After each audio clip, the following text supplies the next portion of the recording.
Programme में एक बार फिर आपको खुशामदीद कहती हूँ। मेरे मौजूद मेहमान अली मोहम्मद खान साहब साथ ही मौजूद हैं। अली मोहम्मद खान साहब, इस वक्त पाकिस्तान तहरीके इंसाफ के अगर अंदरूनी मामला देखते हैं तो ऐसा लगता है बेचैनी बढ़ती जा रही है।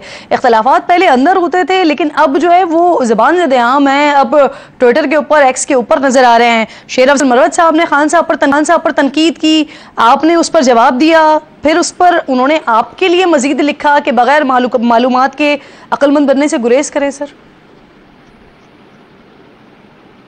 हाँ, एक बयान का आया था, मैं समझता हूँ नामुनासिब था। पार्टी इसको अंदर देखेगी। मैं समझता हूँ कि पब्लिक फोरम्स पे बिल्कुल मैं एग्री करता हूँ, ये चीजें नहीं होनी चाहिए और खान साहब ने इससे मना भी किया है। लेकिन इमरान खान साहब शख्सियत ऐसी है कि उनके हवाले से अगर कोई बात होती है तो उस पर फिर रिस्पॉन्स आता है। लेकिन मेरे ख्याल में ये चीजें पार्टी के अंदर हैंडल हो जानी चाहिए और हो जाएंगी। ठीक। और सर, ये जो अपोजिशन इत्तेहाद या तहरीके इंसाफ फिर से IMF पैकेज रुकवाने के लिए कोशा है सर, क्योंकि आज अचकज़ई साहब का बयान है कि अमरीकी करारदाद के बाद IMF का जो बेल पैकेज है वो नहीं मिलेगा।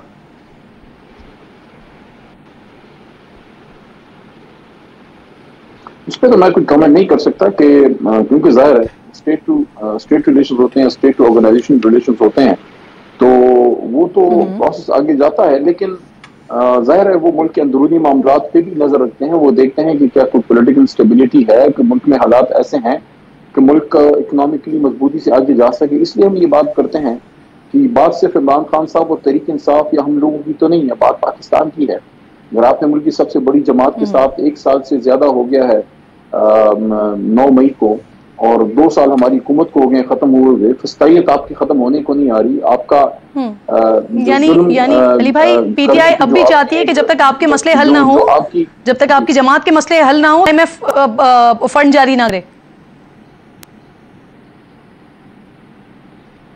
देखिए, हम अपने सियासी मफाद को पाकिस्तान के मफाद पे तो जाहिर है उसको तरजीह नहीं दे सकते, वो तो सवाल ही पैदा नहीं होता। लेकिन मैं तो आपको उन इदारों की बात कर रहा हूँ, चाहे IMF है, चाहे वर्ल्ड बैंक है, यूनाइटेड नेशंस है, वर्ल्ड हेल्थ ऑर्गेनाइजेशन है, दुनिया के जितने बड़े इदारे हैं वो देखते हैं सियासी मामला किस तरह से हैं। क्या वहाँ सियासी आज़ादी है, वहाँ माहौल ऐसा है कि इन्वेस्टमेंट आ सकती है। अगर वो आपको फाइनेंशियल एड देते हैं तो वो इसलिए तो नहीं देते कि आप उन्होंने कोई खैराती इदारा खोला है, बताया उनका उसमें मफाद होता है। फिर वो देखते हैं कि रिकवरी का प्रोसीजर क्या है उस हुकूमत का, क्या अवाम सपोर्ट कर रही है, टैक्सेशन का निजाम कैसा है। सबसे इंपॉर्टेंट चीज ये है कि क्या उनका आपकी राय में भी IMF पाकिस्तान को बेल आउट पैकेज नहीं देगा पाकिस्तान के हालात को देखते हुए?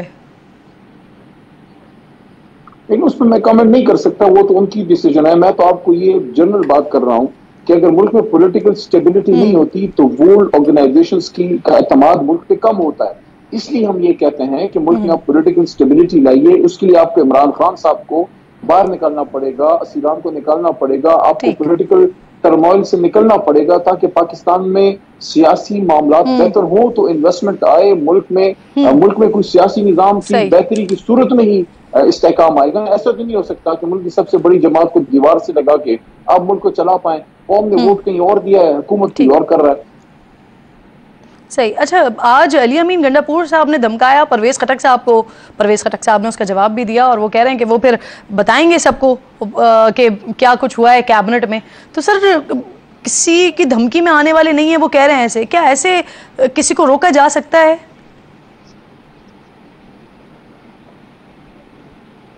देखिए, बड़े रिस्पॉन्सिबल ओहदे पे परवेज खटक रहे हैं, लेकिन जिस तरह उनका किरदार रहा है 9 मई के बाद, एक्सपेक्ट कर रहा था पूरा खैबर पख्तूनख्वा तहरीक इंसाफ के परवेज खटक साहब स्टैंड लेंगे, स्टैंड नहीं लिया। मेरे ख्याल में अवाम ने उनको रिजेक्ट किया है, उनके अपने इलाके के लोगों ने भी रिजेक्ट किया है। मैं तो नहीं समझता कि कोई खास जरूरत है उनका, कोई मैं नहीं समझता इसको कोई पोलिटिकल रोल भी बाकी रह गया है। लेकिन देखते हैं आगे वो क्या करते हैं। लेकिन मैं नहीं समझता कि पॉलिटिकल सिचुएशन उनकी ऐसी है, क्योंकि वो अपनी सीट अपने इलाके में एक बहुत जूनियर शख्स पे, नौजवान पे वो हारे हैं। ये अदम एतमाद है नौशेरा का उनकी सियासत पे कि नौशेरा ने परवेज खटक साहब को सपोर्ट इसलिए किया कि वो इमरान खान साहब के साथ थे। जब वो खान साहब से हटे हैं तो नौशेरा ने भी अपना सपोर्ट हटा दिया है। ये बहुत से लोगों के लिए मैसेज है जो अपने आप को कुछ समझते हैं। देखिए, आप एक जमात में होते हैं, एक जमात का नजरिया और उसका लीडर आपको जो है वो कामयाबी दिलाता है। जमात से या लीडर से बड़ा तो कोई नहीं होता। जी सर, पेशावर हाई कोर्ट ने सूबे में लापता अफराद केसेस में इजाफे पर पुलिस और सीटीडी हुकाम की जानिब से जो लोगों की रिहाई के एवज मुबैना तौर पर भारी रिश्वत तलब करने के इल्जामात हैं, उस पर बुलाया है वजीर आला साहब को, तलब किया है उनको। आपकी जमात सर गुज़िश्ता 10 साल से हुकूमत है, वहाँ पर इंतज़ामिया पर संगीन इल्ज़ाम लग रहा है। खान साहब तो पुलिस को दुरुस्त करने के मुताद्दिद दावे कर चुके हैं, और ये इल्ज़ामात देखिए 100% तो कभी भी हमने क्लेम नहीं किया, हमने बहुत बेहतर किया पुलिस को, लेकिन जो बीच में 2 साल का गैप आया है उसमें बहुत सी चीजें खराब हुई हैं, उसमें कोई दो राय नहीं है।